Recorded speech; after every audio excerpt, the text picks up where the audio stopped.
Often narcissists have had neglect in childhood.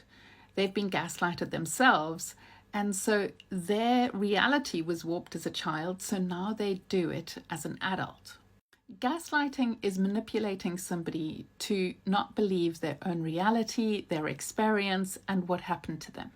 There are 14 ways that people can gaslight somebody.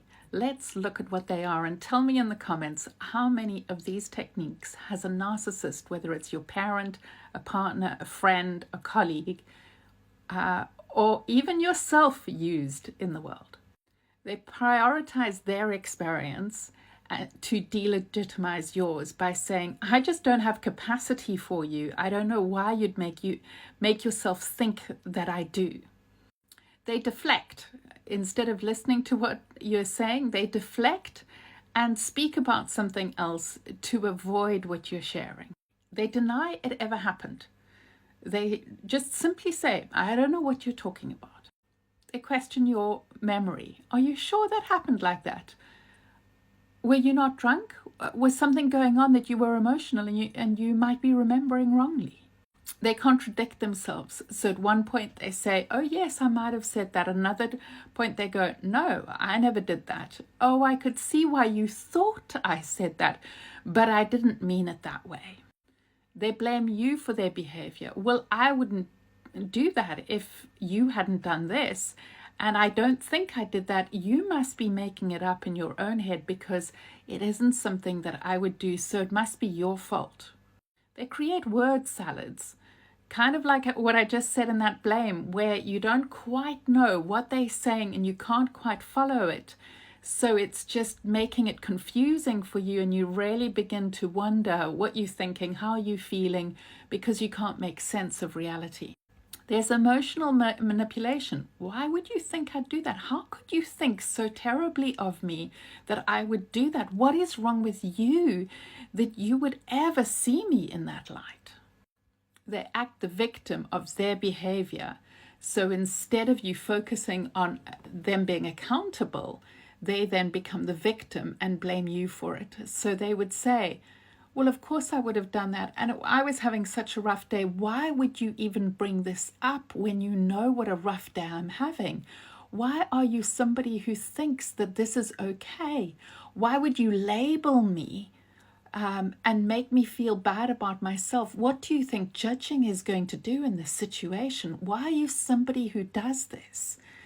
Do you not care about how I feel? Can you not see the impact this is having on me? They invalidate your memory by saying that maybe there's something glitchy about your memory. Like, well, you had trauma, or you were really stressed at the time. And when we're stressed, we don't remember things correctly. But I was feeling okay that day, and I remember exactly how it went. They pretend to have forgotten. You sure that happened? I really can't remember. Maybe that did happen, but I don't remember. So what's the point of talking about it if I can't remember? They divert the attention to something else. This might be misaligned empathy and diversion. Like, do you not care about other people? Can you not see how this is upsetting somebody else? So it might not be about them, but about something else. Do you not think that this would upset my mother to hear you talking about her son like that? By criticizing me, you're criticizing my mom's parenting. So it becomes this very conflicting energy where you feel that you can't actually bring up their behavior. They counteract, where they will say, but what about you? You did this before. Or you did this, and that's actually worse than what I did to you.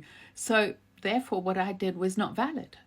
If you don't look at yourself, then you've got the issue.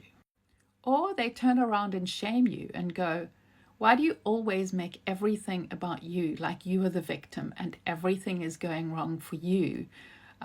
Surely you should look at that as to why you think that you're the victim in everything. And you just blame me so that you don't take any responsibility for my behavior. So tell me, as you go through these, how many of these gaslighting techniques has a narcissist used on you, and how many have you used? Because often when we are treated badly by a narcissist, we might respond in similar ways, or we've experienced it in childhood and we model the ways that other people have treated us. Let me know in the comments. I'd love to hear. And if you're wanting some more support with narcissism, follow on and check my bio.